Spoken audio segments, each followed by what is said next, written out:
consistency. This is a Saturday, that's why I kind of woke up late.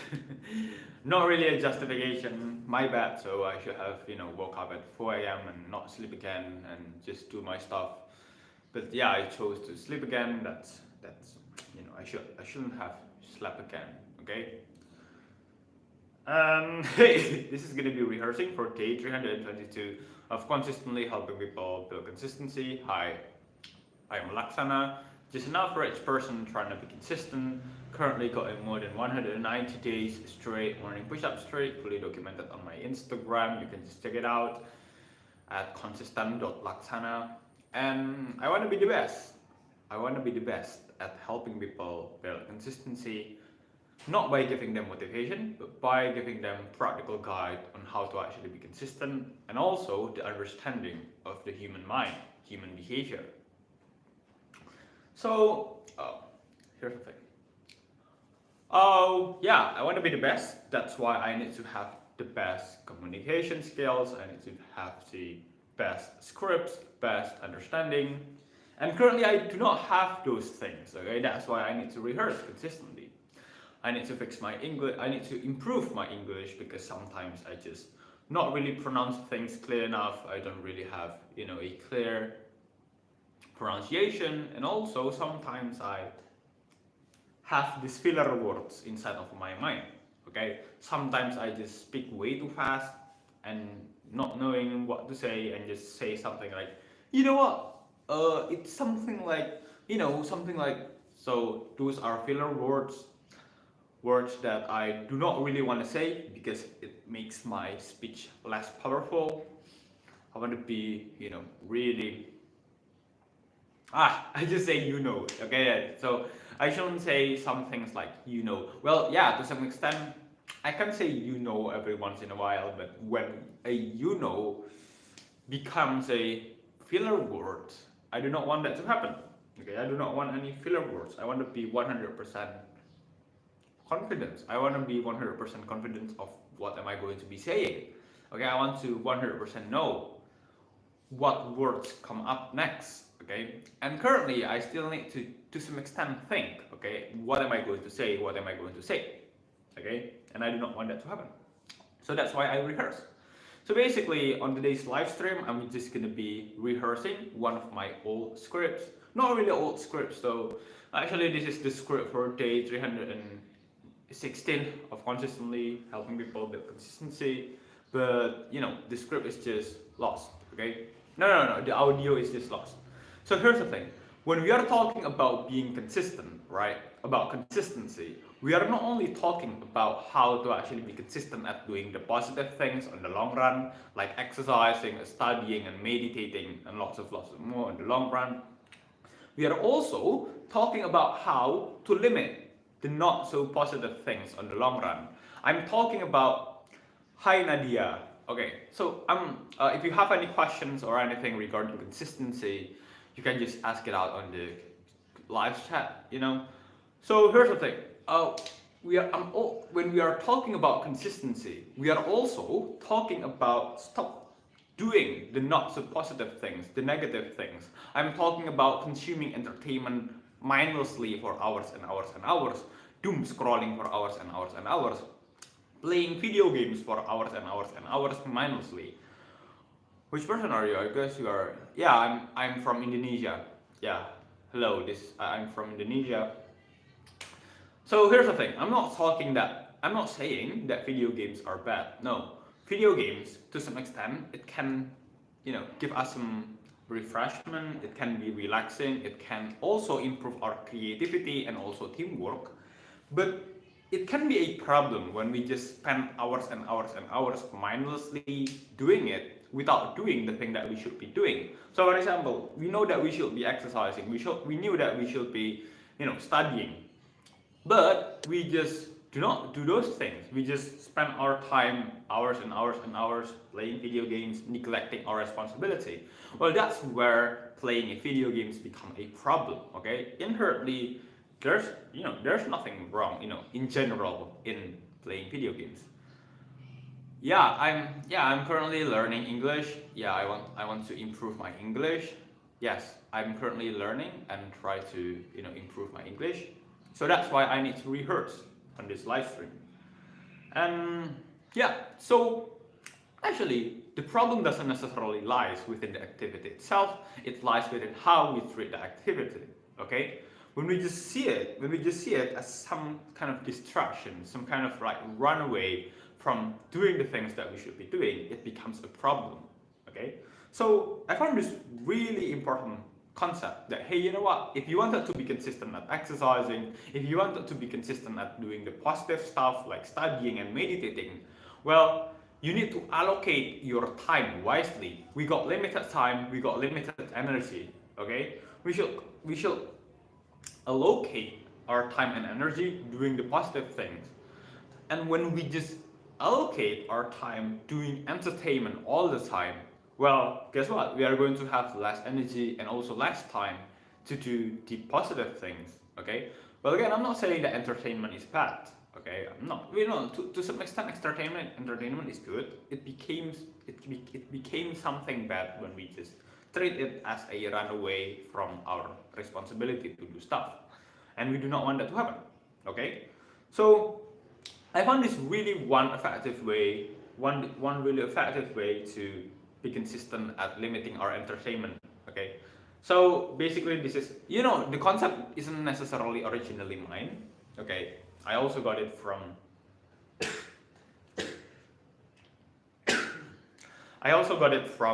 the internet. Okay, I got it from the internet. It's called the concept of a physical reminder. Okay, a physical reminder. So basically, what is a physical reminder, right? Basically, it reminds us of things. So for example, I want to be consistently limiting my social media consumption. Well, I can use this physical reminder in order to limit myself, from social media. Okay, limit. I'm not saying stopping entirely. I'm saying limit. Okay, so I still do social media, I still do entertainment, I still consume some entertainment, but I limit it. Okay, why I limit it? Precisely because I want to also allocate my time doing the positive things, doing the thing that I should be doing, like exercising, studying, and lots of other more, right? So that's one thing. So basically, the thing that I'm saying to myself is that, hey, you know what? As long as you are wearing this physical reminder, okay, as long as you wear this physical reminder, you are not allowed to, open social media, okay? But you can only open social media at 8 p.m. till 9 p.m. every single day. You need to, basically just put off this physical reminder, and then yes, you can consume social media. So basically, you can consume social media 1 hour every single day, every 8 p.m. till 9 p.m. I told it to myself. But you need to take this physical reminder off first. And as long as this physical reminder is on, well, you are not able to, wait. Oh, you can put some green screen though. Wow. Can I put something on the green screen?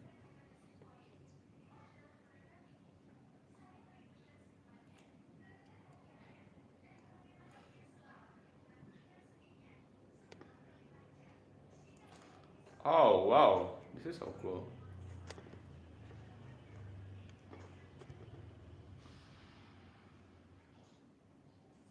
Okay, so I think on the next live stream I'm going to be using some green screen.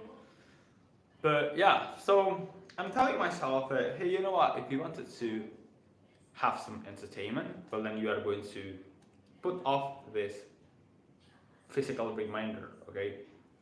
So basically, why this is effective? One is that precisely we are creating clarity. Okay, we are creating clarity.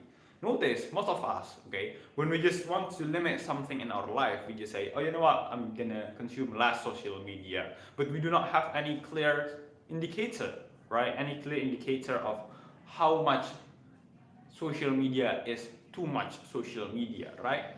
When we just create on a clear rule like this, okay, it becomes really clear. Oh yeah, 1 hour every single day, 8 p.m. till 9 p.m. every single day. Comparatively, when there is no rule like this, we kind of, our brain tends to get sneaky, right?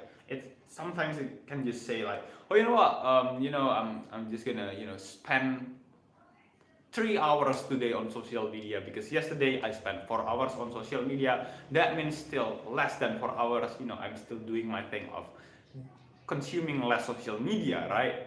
But hey, you know what? We do not want to be on social media for entertainment for 3 hours every single day. We can allocate those time doing the more positive things, right? That's one thing. And secondly, when we just frame it this way, when we just limit it instead of stopping it completely, instead of just saying that, oh, you know what, yeah, I'm gonna stop doom scrolling, I'm gonna stop social media consumption and stuff. Well, it might work too actually, but the problem here is that when we just go to the extreme, okay, when we have been used to, when we've been, consuming social media on a day-to-day basis for hours and hours every single day, and when we just, want to completely cut it off, it can be really, really hard, okay? And, maybe we can actually stick on day one, but on day two, big chances we are just going to be thinking, once the motivation has gone, we might think to ourselves, oh, you know what, this is way too hard, I cannot cut off my social media consumption. And you know what, just forget about it. I'm just gonna go back to my old habits of consuming social media for hours and hours and hours every single day. Okay, we do not want that to happen. Basically, the thing that happens here is that when we just limit it, okay, limit instead of stopping completely, our brain is gonna be thinking like, oh, you know what? Yes, I still get some social. Still get to open social media at some time, at some particular time of the day. Yes, I cannot open social media right here, right now, but I will be able to open social media at 8 p.m. till 9 p.m. So it becomes more realistic to some extent to our, to our brain, right? It's still very attached to social media, okay, pretty much attached to social media, but we try to limit it. We limit it, right? We limit the consumption, and yeah, suddenly it became something that's more reasonable for him or her. Okay, it's like, like when it says, when our brain really craves to open social media and say that, oh, you know what, I really want to open social media, it's gonna chill down to actually, because we are basically saying that, yeah, you can still open social media, but not now, okay? And when we just bring clarity to it, oh yeah, you can open it at 8 p.m. till 9 p.m. every single day, it's kind of chilled down, right? It's kind of notice, it's kind of know, right? Realize that, hey, you know what, even if I cannot open social media right here, right now, I can still open it later.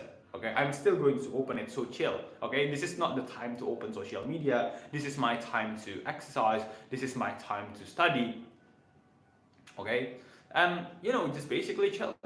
Okay, we are basically setting clarity of when is the time to do something. Okay, for example, 5 a.m. till 6 a.m. time to exercise, 5 p.m. till 6 p.m. time to study, 8 p.m. till 9 p.m. time to have some entertainment, right? So basically we are telling our brain that, hey, you know what, you are still going to get some entertainment, so chill, okay? It's just not this time. We are basically, practicing self-control over ourselves, right? And notice when we just have this kind of limit to how much social media, to how much entertainment we can consume, basically we are going to be able to have more time and more energy to spend on the other things like studying and exercising. Okay, we are going to have more time and more energy. Okay, because notice we tend to just procrastinate doing the hard stuff like exercising and studying, and just go to social media, open Instagram and scroll for hours and hours, because it feels easy and it feels good. Okay, instant gratification. Okay, our brain is going to be thinking, why choose the hard way of exercising, why choose the hard way of studying when I can feel some good feelings also from just something that really simple, really takes low effort, like just scrolling Instagram for hours and hours. Okay, but we do not want that to happen. Okay, so we limit it. Okay, we can still have some social media, we can still have some entertainment, but we limit it on a specific time of the day. And also notice, actually, when we just frame things this way, right? When we just frame things this way, the feeling of enjoying the entertainment itself is going to be arguably even way more enjoyable, because we are going to be thinking like, oh yeah, the entertainment that I'm currently experiencing, that I'm currently consuming, is basically a reward for the hard work that I'm doing. You know, I've done my exercise, I've done my studying. Now it's time to do some entertainment. So that's how you actually be consistent at limiting your social media consumption, limiting your. Sorry, so actually, if you guys don't know, in the morning I got some kind of like allergy, and my nose really itch. You know, I'm sorry for that. So it really itch though. Yeah. Bye.